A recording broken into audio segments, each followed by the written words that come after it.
여러분, 상식적으로 한번 생각해 볼게요. 만약에 내 가족이, 그것도 우리 아버지가 동네 양아치도 아니고 일본에서 제일 무섭다는 거대 폭력 조직한테 협박을 당하고 있다면 어떻게 하시겠어요? 10중 8구는 경찰에 신고를 하거나 아니면 무서워서 야반 도주를 하거나, 그것도 아니면 울며 겨자 먹기로 돈을 뜯기면서 살아가겠죠?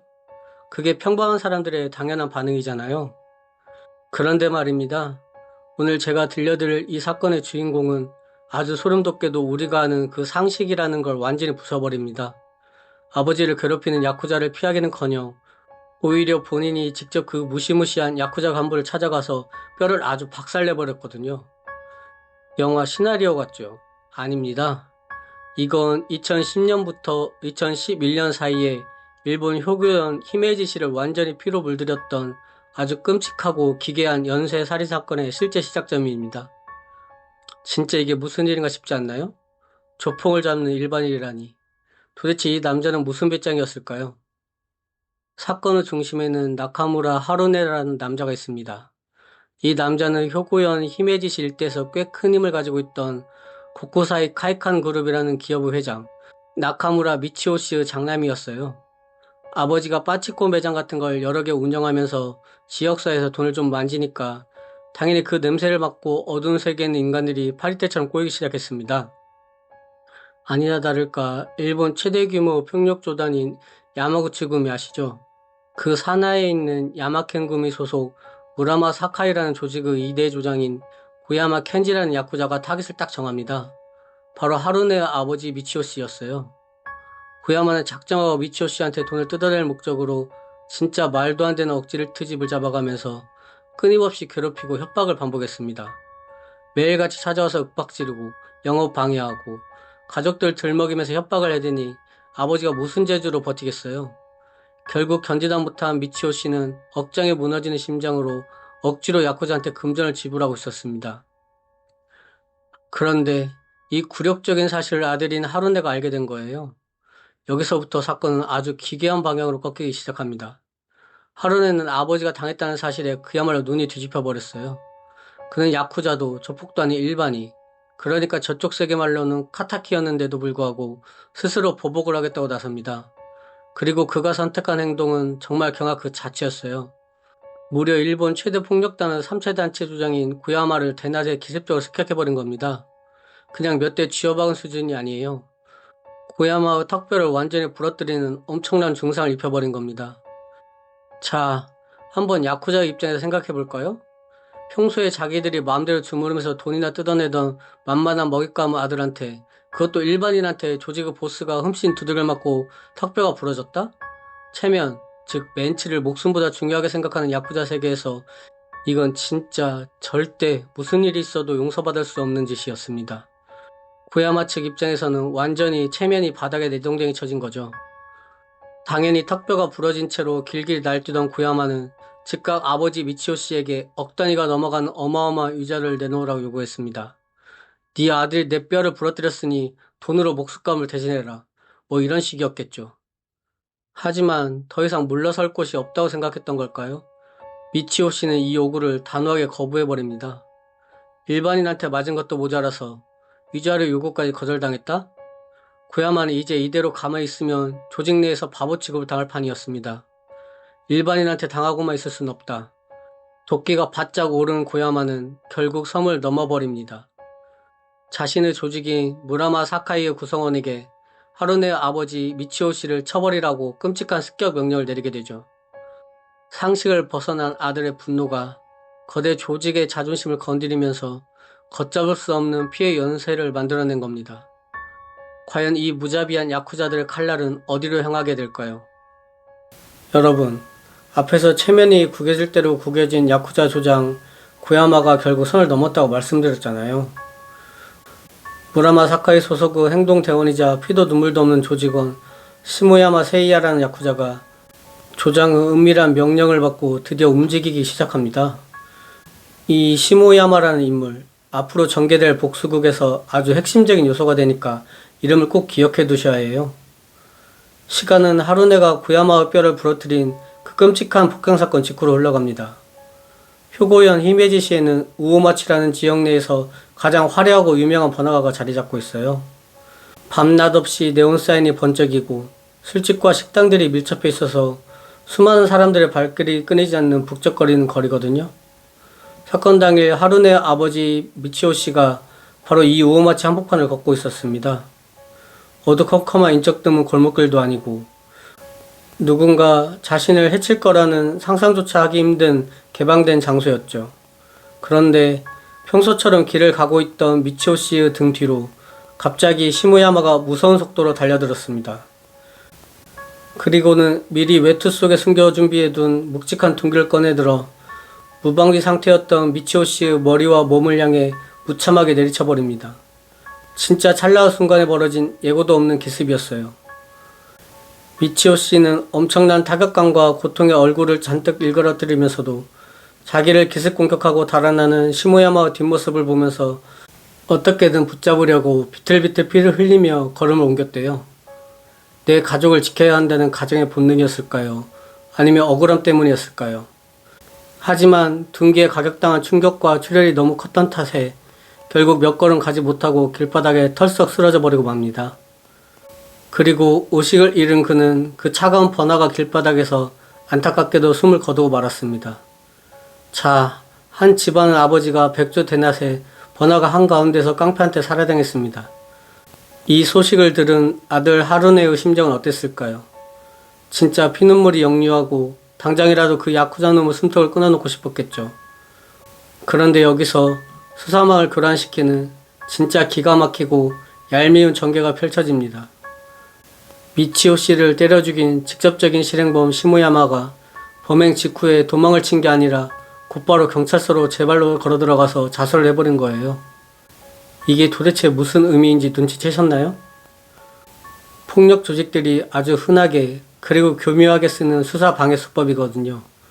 조직 보스 살인 명령을 충실하게 수행하고 나서 하급자인 자기가 모든 사리와 죄를 혈혈 단신으로 뒤집어 쓰고 감옥에 가버리는 전형적인 꼬리 자르기를 시전한 겁니다. 동시에 이 자수라는 선택은 시무야마 본인에게도 그 순간 생각할 수 있는 가장 완벽하고 안전한 도피처였어요. 밖에서 언제 하루네 일당의 칼을 맞고 죽을지 모른 채 벌벌 떠느니 차라리 국가의 공권력이 24시간 철통같이 지켜주는 그 높고 견고한 교도소 담장 안으로 쏙 숨어버린 거죠. 법의 테두리를 방패막이로 삼은 교란 짓이었습니다. 재판 결과 시무야마는 당연히 실형을 선고받고 형무소에 수감됩니다. 아버지를 죽인 철천지 원수가 저 단단한 철장 너머에 편안하게 누워있으니 아무리 하루네가 독이 바짝 올랐어도 국가 시설인 교도소 벽을 부수고 들어갈 수는 없는 노릇이잖아요. 복수할 대상이 사라져서 버렸으니 진짜 미치고 팔짝 뛸 노릇이었죠. 그래서 하루네는 속으로 아주 차갑고 무서운 맹세를 합니다. 그래, 내 놈이 평생 그 안에서 살 수는 없겠지. 네가 형기를 마치고 세상 밖으로 다시 기어 나오는 그날 내 손으로 직접 지옥을 구경시켜주마. 이렇게 복수의 칼날을 시퍼렇게 갈면서 아주 길고 고통스러운 기다림을 시작한 거예요. 그런데 여러분, 하루네가 교도소에 들어간 시무야마를 기다리는 그 수년의 시간 동안 과연 그냥 얌전히 슬픔에만 잠겨 착실하게 살고 있었을까요? 천만의 말씀입니다. 오히려 그는 이 공백 기간 동안 완전한 괴물로 지하세계의 무자비한 포식자로 지나고 있었어요. 앞서 그가 히메지 시내에서 히메지 살론이라는 이름의 파친코 매장을 운영하고 있었다고 살짝 언급했잖아요. 근데 이 매장의 실체가 진짜 가관입니다. 그냥 동네 아저씨들이 심심풀이로 가는 오락실 수준이 절대 아니었대요. 슬롯머신의 내부 전자기판을 완전히 불법적인 방식으로 개조해서 당첨 확률이나 배당금을 마음대로 조작할 수 있는 이른바 우라모노? 뒷물건이라고 부르는 불법 슬롯 전문점이었습니다. 도박성이 진짜 상상을 초월할 정도로 높아서 사람들이 한번 이 가게에 발을 들이면 전 재산을 탕진하기 전까지는 헤어나지를 못하는 개미지옥 같은 곳이었죠. 게다가 더 많은 호구들을 끌어모으려고 아주 기상천외한 마케팅을 벌이는데요. 이따금씩 매장에서 팬 감사데이라는 이벤트를 크게 열었어요. 근데 추첨을 통해주는 1등 경품이 뭔지 아세요?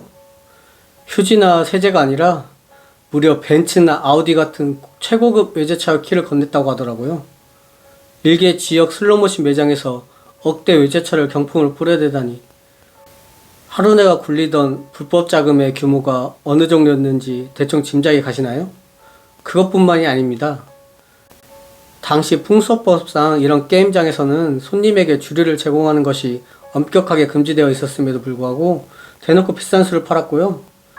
심지어 매장 안에는 야한 바니걸 복장을 한 여성 직원들이 이리저리 돌아다니면서 서빙을 하고 분위기를 띄우는 등 그야말로 돈과 욕망이 춤추는 홀락가이자 법의 통제가 닿지 않는 무어지대 그 자체로 운영을 한 겁니다. 그런데 아무리 2010년경 당시의 히메지메에 이런 불법 사행성 매장들이 우후죽순 생겨났다지만 경찰들도 바보가 아니잖아요. 이 비정상적인 자금의 흐름을 계속 예의주시하고 증거를 모으다가 2010년 5월 26일에 드디어 칼을 빼듭니다. 효고현 경찰청이 대대적인 병력을 투입해서 히메지 살룬을 급습해버린 겁니다. 현장에서 기계 부정 개조에 쓰인 전자부품만 무려 384점을 증거물로 압수당합니다. 이것이 결정적인 치명타가 되어 결국 하루네가 2005년부터 무려 5년 동안이나 갈기로 돈을 쓸어 담았던 그 거대한 자금줄은 강제 폐업이라는 철퇴를 맞게 되죠. 자, 이쯤 되면 상황이 그려지시죠. 그는 폭력단에 정식으로 이름을 올린 야쿠자는 아니지만 이렇게 대규모 불법 도박장을 버젓이 운영하고 막대한 자금력으로 사람들을 수족처럼 부리는 집단. 현대 일본 번지학에서는 이런 부류를 가리켜 바로 한구레라고 부릅니다.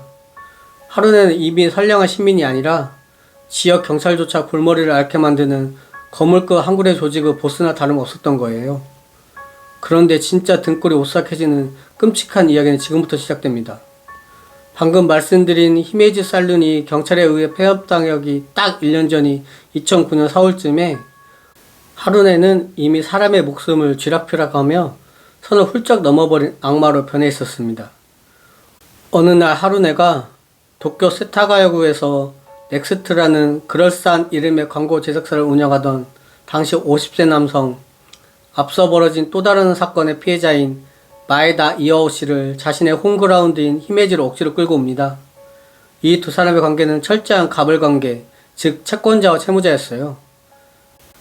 마에다 씨가 회사 운영 자금이 바닥나서 헐떡거리다가 어둠의 경로인 하루네한테 손을 벌려 돈을 빌렸는데 그 빚의 총액 규모가 도대체 얼마였을까요? 놀라지 마세요. 무려 10억엔입니다. 우리나라 돈으로 환산하면 거의 100억 원에 육박하는 천문학적인 액수죠. 문제는 마에다 씨의 광고회사 사업이 뜻대로 풀리지 않았는지 이 막대한 빚의 원금은커녕 이자조차 제때 내지 못하고 상한 날짜가 계속 뒤로 밀리게 된 거예요. 하루네 입장에서는 자기가 굴리는 돈 100억 원이 허공으로 날아가게 생겼으니 당연히 머리 끝까지 화가 치밀었겠죠. 그래서 마에다 씨를 윽박지르고 육체적으로 압박하기 위해 그를 히메지로 강제 연양하다시피 잡아온 겁니다. 하지만 아무리 주먹을 휘두르고 소리를 질러대도 핏더미에 앉은 마에다 씨의 텅 빈 주머니에서 당장 그 큰 돈이 마법처럼 튀어나올 리가 없잖아요.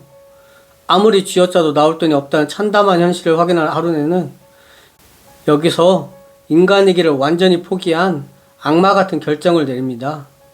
그는 히메지시 히로아타구에 위치한 한 평범한 아파트, 겉보기엔 그저 이웃들이 살아가는 평온한 다세대 주택의 방 한 구석에다가 아주 소름 끼치는 물건을 설치합니다.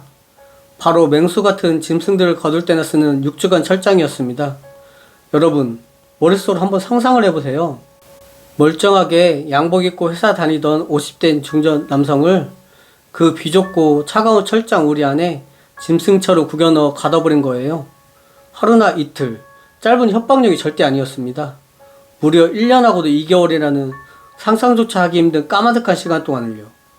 바깥에 햇빛도 제대로 들어오지 않는 그 퀴퀴한 아파트 방 안에서 차가운 쇠창살을 붙잡고 하루하루 언제 죽을지 모른다는 극도의 공포감을 느끼며 갇혀 지내야 했던 마에다 씨. 그의 정신이 얼마나 철저하게 붕괴되었을지 감히 짐작조차 가지 않습니다. 화장실은 어떻게 갔을까요? 제대로 된 식사나 제공받았을까요? 인간으로서 누려야 할 최소한의 존엄성이라고는 발끝만큼도 찾아볼 수 없는 그야말로 현실에 강림한 생지옥이 따로 없었을 겁니다. 하지만 그렇게 1년이 훌쩍 넘게 사람을 짐승 취급하며 가둬둔다고 해서 없던 100억 원이 갑자기 하공에서 뚝 떨어지진 않죠. 시간이 지나도 상황이 조금 더 나아질 기미가 보이지 않자 결국 피도 눈물도 없는 하루네는 인내심의 한계에 다다르고 맙니다. 돈도 안 뱉어내는 쓸모없는 식충이 그냥 눈앞에서 치워버려라. 속으로 이렇게 사형 선고를 내려버린 거예요. 여기서 우리는 하루네의 진짜 교활한 면모를 보게 됩니다. 그는 자신이 직접 칼이나 총을 드는 멍청한 짓은 하지 않았어요. 2010년 6월 그는 자신의 가장 충실한 수족이자 온갖 굳은 일을 도맡아 하던 행동대장격 부하 43세의 우에무라 타카시를 은밀히 부릅니다. 그리고 아주 무심하고 건조한 목소리로 살인 지시를 내렸겠죠. 저 철장 안에서 악취를 풍기는 남자를 조용히 처리하라고요. 절대 복종을 맹세한 우에무라는 보스의 명령에 조금의 망설임도 보이지 않았습니다. 그는 마에다 씨를 밖으로 끌고 나가 가차없이 총구에 방아쇠를 당겨 잔혹하게 사살해버립니다. 자기 손끝에는 피 한 방울, 화약가루 하나 묻히지 않고 부하의 손을 빌려 한 인간의 생명을 파리 목숨처럼 가볍게 끊어버린 거죠. 그저 분노에 휩싸였던 일반인이 완벽한 사이코패스적 기질을 가진 연쇄 살인마들의 보스로 완전히 각성해버린 섬뜩한 순간이었습니다. 자, 원수가 출소하는 날만을 손꼽아 기다리며 복수를 유의하는 동안 하루네는 이렇게 자신의 불법적인 제국을 굳건히 다지고 눈에 거슬리는 사람들을 하나 둘씩 그림자 속으로 지워버리고 있었습니다. 그것도 아주 잔인하고 치밀한 방식으로 말이죠. 하지만 여러분, 이건 앞으로 히메지 씨를 뒤흔들 진짜 핏빛 사륙전에 비하면 그저 가벼운 몸풀기에 불과했습니다. 한번 피맛을 본 이 괴물의 폭주는 결코 여기서 멈출 생각이 없었거든요. 여러분, 앞서 하루네 일당이 100억 원의 채무자 마에다 씨를 철창에 가뒀던 그 끔찍한 사건 기억하시죠? 그런데 나중에 경찰이 이 조직의 범죄 타임라인을 아주 치밀하게 재구성하고 감식 데이터를 교차 검증해 보니까 이들의 살인 행각은 그보다 먼저 아주 교묘하고 조용하게 시작되었다는 충격적인 사실이 밝혀집니다. 시간을 약간 돌려서 2010년 4월 13일로 가볼게요. 저녁 6시 50분쯤이었습니다. 하루네와 그 행동대원들이 히메지 시내에 있는 한 주차장에 은밀하게 잠복을 하고 있었어요. 이들의 타깃이 누구였을까요? 바로 자기 아버지를 끝내 죽음으로 몰고 갔던 그 야쿠자 조직 무라마사키의 핵심 간부인 토미타라는 인물이었습니다. 이 토미타라는 적자가 주차장에 나타나서 자기 차에 타려는 그 찰나의 순간 어둠 속에서 대기하고 있던 하루네의 부하들이 짐승처럼 순식간에 덮칩니다. 주변에 목격자가 있을지도 모르는 개방된 공간이었지만 이들은 전혀 개의치 않았어요. 아주 노련하고 거칠게 토미타를 낚아채서 준비해둔 승용차 뒷좌석에 강제로 수저 넣었습니다. 현역 야쿠자 간부가 일반인 폭력 조직한테 백주 대낮에 납치를 당한 거예요. 진짜 상상도 못할 기가 막힌 하극상이 벌어진 거죠. 납치 차량은 히메지시를 벗어나서 인적이 드문 효고현 미키시 외곽으로 빠르게 내달렸습니다. 그리고 도착한 곳은 주변에 민가 하나 없는 아주 스산하고 거대한 낡은 창고 앞이었어요. 훗날 과학수사대가 이 창고를 샅샅이 감식했을 때 그 안에서 발견된 미세 증거와 흔적들은 진짜 지옥 그 자체를 증명하고 있었다고 합니다. 하루네 일당은 반항하는 토미타를 끌고 들어가서 옴짝달싹 못하게 의자에 결박해버립니다. 그리고 여기서 이들의 첫 번째 사륙이 시작되는데요. 시끄러운 총이나 피가 튀는 칼을 쓴 게 아니었어요. 아주 흔하게 구할 수 있는 공업용 접착 테이프. 그걸 가져와서 토미타 얼굴 전체를 칭칭 감기 시작합니다. 코와 입, 숨을 쉴 수 있는 모든 호흡기를 겹겹이 밀봉해버린 거예요. 이게 법의학적으로 얼마나 고통스럽고 잔인한 방식인지 아시나요? 피해자는 묶인 채로 자기 폐 속의 산소가 점점 고갈되어 가는 걸 맨정신으로 고스란히 느껴야만 합니다. 눈앞이 하얘지고 심장이 터질 것 같은 그 극도 생리적 공포 속에서 산전수전 다 겪은 야쿠자 간부였던 토미타는 바닥을 긁으며 처절하게 몸부림치다가 결국 질식해서 숨을 거두고 말았습니다. 현장에 핏자국 하나 남기지 않는, 그러나 그 어떤 방식보다 악랄했던 이 질식사가 바로 하루네 조직이 저지른 첫 번째 살인이었습니다. 자, 이렇게 사람의 목숨을 직접 끊어보면서 이들은 건너지 말아야 할 강을 건너버렸어요. 살인에 대한 심리적 허들이 완전히 무너져 내린 겁니다. 그리고 마침내 하루네가 그토록 이빨을 갈며 기다려왔던 진짜 운명의 날이 밝아옵니다. 2010년 9월 28일 드디어 아버지 미치오 씨의 머리를 둔기로 내리쳐서 죽였던 직접적인 원수 시모야마 세이야가 형기를 모두 마치고 교도소 문 밖으로 걸어 나온 날이었습니다. 여러분, 이 시모야마가 출소할 때 기분이 어땠을까요? 아, 이제 죗값을 다 치렀으니 조직으로 돌아가서 다시 떵떵거리며 살아야지? 아마 속으로 쾌재를 부르며 가벼운 발걸음으로 나왔을 겁니다. 자기가 죽인 피해자 아들이 밖에서 무슨 짓을 벌이고 다녔는지, 자기를 위해 어떤 지옥의 무대를 세팅해 두었는지는 꿈에도 모른 채 말이죠. 교도소를 빠져나온 시모야마는 곧장 자신의 근거지인 히메지시로 돌아옵니다. 그런데 그가 히메지 시내의 익숙한 노상에 발을 내디딘 바로 그 순간, 마치 사냥감을 노리던 들깨떼처럼 숨어있던 하루네와 행동대원들이 일제히 그를 덮쳐버립니다. 교도소 정문을 나선 지 불과 몇 시간도 채 되지 않은 시점이었어요. 진짜 소름 돋지 않나요? 나라의 철통 같은 보호를 받다가 세상에 나오자마자 가장 잔혹한 사적 제재의 덫에 그대로 걸려든 겁니다. 순식간에 납치당한 시모야마는 강제로 차에 태워져 어디론가 끌려갑니다. 차가 멈추고 밖으로 끌려 나왔을 때 그의 눈앞에 펼쳐진 광경은 바로 5개월 전 자기 조직 간부였던 토미타가 접착 테이프에 감겨 끔찍하게 사망했던 미시키의 그 서늘한 창고였습니다. 공간이 주는 특유 압도적인 분위기라는 게 있잖아요. 퀴퀴한 먼지 냄새, 바닥에 미세하게 남아있는 알 수 없는 흔적들, 그리고 자신을 둘러싸고 있는 살기 가득한 하루네 일당의 서늘한 눈빛. 조직의 명을 받고 대낮에 사람을 때려 죽일 만큼 뼛속까지 잔혹한 야쿠자였던 시모야마도 그 창고 안의 공기를 마시는 순간 본능적으로 직감했을 겁니다. 아, 저놈들의 눈빛은 진짜다. 나는 오늘 여기서 뼈도 못 추리겠구나. 살이 타들어가는 듯한 극도의 공포가 이 깡패의 전신을 지배하기 시작했어요. 하루네는 시모야마를 창고 깊숙한 곳에 감금해두고 그를 어떻게 가장 고통스럽게 죽일지, 아버지의 원수를 어떤 방식으로 갚아줄지 그 잔혹한 시나리오를 완성하고 있었을 겁니다. 철저하게 묶이고 감시당하는 상태. 상식적으로 이 지옥에서 살아서 나갈 확률은 제로에 가까웠죠. 그런데 여기서 사건 전체의 판도를 뒤바꾸는 엄청난 변수가 발생합니다. 인간의 생존 본능이라는 게 진짜 무섭거든요. 시모야마는 극도 공포에 덜덜 떨면서도 평생을 험하게 살아온 야쿠자여서 그런지 완전히 이성을 놓지는 않았어요. 살기 위해서, 오직 살아남기 위해서 호시탐탐 하루네 일당의 감시가 소홀해지는 빈틈만을 미친 듯이 노려보고 있었습니다. 그리고 마침내 기적이 일어납니다. 감시조의 시선이 아주 잠깐, 진짜 찰나의 순간 다른 곳을 향한 그 빈틈을 타서 시모야마가 미친 듯이 결박을 풀고 창고 문을 향해 내달린 거예요. 등 뒤에서 쌍욕이 터져 나오고 급박한 발소리가 쫓아오는 그 상황 속에서 그는 숨이 턱끝까지 차오르고 심장이 터질 것 같은 고통을 견디며 뒤도 돌아보지 않고 달렸습니다. 그가 죽기 살기로 도망쳐서 문을 박차고 뛰어들어간 곳은 바로 관할 경찰서였습니다. 경찰서 문을 열고 들어온 시모야마의 몰골은 그야말로 엉망진창이었겠죠. 땀과 흙먼지로 범벅이 된 채 사시나무 떨듯 떨면서 형사들을 붙잡고 다급하게 자초지정을 쏟아냅니다. 내가 누군지 아시죠? 내가 나카무라 미치오를 죽였던 놈인데 지금 그 아들 하루네 일당이 나를 납치해서 죽이려고 합니다. 미키시 창고에 끌려갔다가 간신히 도망쳐 나왔어요. 제발 나 좀 살려주세요. 사람을 죽였던 현직 야쿠자가 자기가 죽을 뻔했다며 일반 경찰의 바짓가랑이를 붙잡고 매달린 거예요. 이 믿기 힘든 진술을 확보한 경찰은 완전히 발칵 뒤집혔습니다. 단순한 실종이나 폭행 사건이 아니라 한굴의 조직이 현역 야쿠자들을 상대로 연쇄 납치와 살인을 저지르고 있다는 어마어마한 범죄의 밑그림이 드디어 수사망 위로 선명하게 떠오른 순간이었거든요. 경찰은 사태의 심각성을 인지하고 즉각 시모야마를 안전한 곳으로 피신시키며 당분간 경찰의 철통 같은 보호 조치 아래 두기로 결정합니다. 자, 사냥감이 제 발로 공권력의 품 안으로 숨어버렸습니다. 하루네 입장에서는 다 된 밥에 제가 빠진 격이죠. 보통의 범죄자라면 여기서 꼬리가 밟힐까 두려워 범행을 멈추고 잠적하는 게 상식입니다. 이미 경찰이 모든 정황을 파악했으니까요.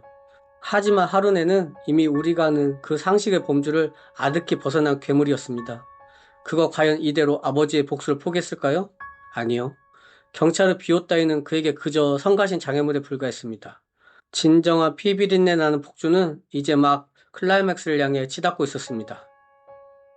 여러분, 지옥 같은 창고를 빠져나와 경찰의 보호를 받게 된 시모야마는 이제 진짜 살았구나 하면서 모처럼 안도의 한숨을 내쉬었을 겁니다. 하지만 안타깝게도 그가 느꼈던 얄팍한 안전함은 그리 오래가지 못했습니다. 경찰이 24시간 내내 한 명의 전과자를 영원히 밀착 경호할 수는 없는 노릇이잖아요. 시간이 흐르고 결국 시모야마에 대한 경찰의 보호 조치가 공식적으로 해제되는 날이 찾아오고 맙니다. 이 소식을 세상에서 가장 반겼을 사람, 누군지 안 봐도 비디오죠? 독이 오를 대로 올라있던 하루네 일당이었습니다. 2011년 2월 10일 경찰의 보호망이 거치기 무섭게 이들은 히메이지 시내에 있는 시모야마의 자택 아파트를 전격적으로 급습합니다. 그리고 방심하고 있던 시모야마를 그 자리에서 또다시 납치해버려요. 진짜 집요함은 끝판왕 아닙니까? 한 번 놓친 사냥감을 기어코 자택까지 쳐들어가서 다시 물어뜯은 겁니다. 두 번째 납치극이 벌어지고 불과 몇 시간 뒤인 그날 저녁 6시가 넘은 무렵이었습니다. 히메지 경찰서 상황실로 아주 다급하고 등골이 오싹해지는 제보 한 통이 걸려옵니다.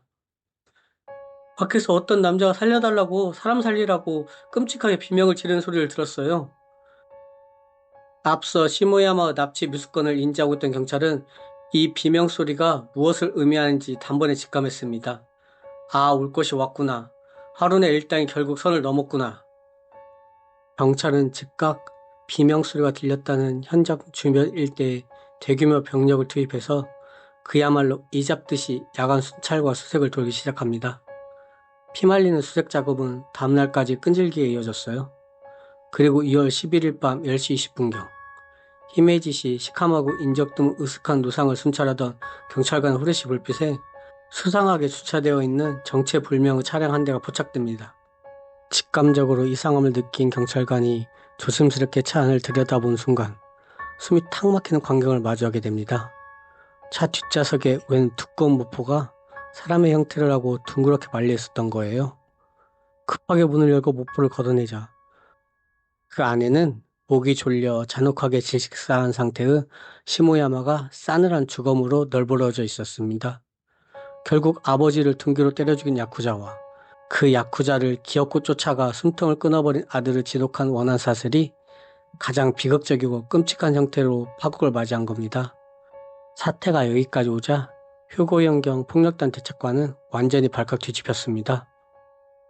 시신이 발견된 다음 날인 2월 12일 즉각 히메지 경찰서에 살인 및 사체 유기, 감금 혐의로 대규모 수사본부를 꾸렸습니다. 주범이 누군지 너무 뻔하잖아요. 무조건 하루네와 그 행동 대원들이었죠. 경찰은 즉시 이들의 행방을 맹렬하게 추적하기 시작합니다.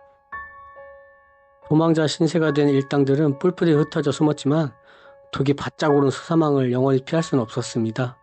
사건 발생 2달 반 만인 4월 28일 오후 4시경 사람을 직접 죽이고 다녔던 핵심 실행범, 즉 행동대장 우에무라가 체포 감금치상 등의 혐의로 가장 먼저 수갑을 차게 됩니다. 그리고 이 거대한 피의 제국을 취한 벌이 모든 법령을 뒤에서 조정한 하루네는 무려 8개월을 더 쥐새끼처럼 도망다니다가 12월 26일 오사카시 요도가와구 한 은신처 호텔에서 급습한 형사들에게 현장 체포되고 맙니다. 이렇게 해서 2014년까지 이 조직에서 끈아풀 노릇을 하던 일당들 무려 16명이 줄줄이 엮여서 구속되었어요. 지역사회를 공포에 떨게 했던 한굴의 범죄 제국이 완전히 무너져 내린 겁니다. 그런데 말입니다. 범인들 다 잡았으니 이제 사건이 끝난 줄 아셨죠? 하지만 진짜 기가 막힌 반전은 지금부터입니다. 경찰서 취조실에 앉혀진 이 괴물들이 아주 소름 돋는 태도로 나오기 시작하거든요. 경찰은 하루네를 책상 앞에 앉혀두고 그동안 모아둔 엄청난 양의 증거들을 들이밀었어요. 시모야마 납치 지시, 그리고 그 과정에서 추가로 꼬리가 밟힌 마에다 씨와 야쿠자 간부 토미타 살해 정황까지 전부 다 추궁을 했죠. 그런데 하루네의 반응이 어땠을까요?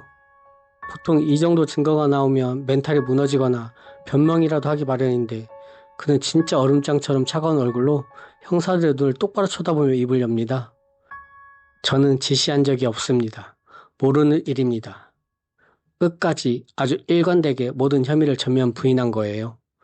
자신은 범행 현장에 있지도 않았고 부하들이 자기들끼리 알아서 한 짓이라며 전형적인 꼬리 자르기를 시전한 겁니다. 교도소에 들어가 있는 야쿠자들이 자주 쓰는 그 수법을 그대로 답습한 거죠. 그렇다면 총을 쏘고 사람 얼굴에 테이프를 감았던 부하 우에무라는 어땠을까요? 믿었던 보스가 자기를 버리려고 하니까 배신감을 느끼고 수술을 다 풀었을까요? 아니요. 우에무라 역시 취조실에서 형사들을 향해 아주 기괴한 미소를 지으면서 이렇게 말했다고 해요. 서두르지 마시죠. 나중에 천천히 서서히 다 이야기하겠습니다. 범행을 명확하게 인정하지도 그렇다고 부인하지도 않은 채 수사관들을 가지고 노는 듯한 묘한 태도를 일관했습니다. 결국 주범과 실행범, 이 두 마리의 괴물은 재판에 넘겨지는 그 순간까지도 단 한 번도 자신의 입으로 범행을 자백하지 않았습니다. 설상가상으로 시무야마를 제외한 나머지 두 명의 피해자, 100억 채무자 마에다 씨와 야쿠자 간부 토미타의 시신은 끝끝내 그 행방을 찾지 못했어요. 시신이 없는 살인사건. 이것은 재판 과정에서 하루네가 빠져나갈 아주 교활하고 치명적인 구멍이 되고 맙니다. 과연 법원은 끝까지 오리발을 내미는 이 극악무도한 범죄자들에게 어떤 철퇴를 내렸을까요?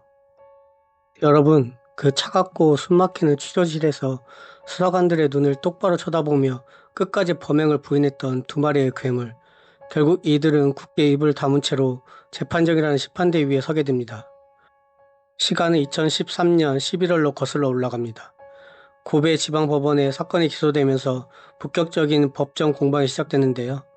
검찰은 아주 날선 목소리로 주범 하루네의 죄목을 법정에서 낱낱이 파헤쳤습니다. 피고인 나카무라 하루네는 자기가 운영하던 빠칭코점 직원들을 철저한 폭력과 공포로 지배했다. 그리고 자기 손에는 피 한 방울 묻히지 않은 채 부하들을 체스판의 말처럼 조종해서 살인을 지시한 가장 악랄한 수괴다. 이렇게 목소리를 높였죠. 검찰은 그가 아버지의 복수라는 그럴싸한 명분을 내세웠지만 결국 100억 원이라는 엄청난 돈 때문에 50대 가정을 짐승처럼 철장에 가두고 사살한 비열한 악마라고 규정했습니다.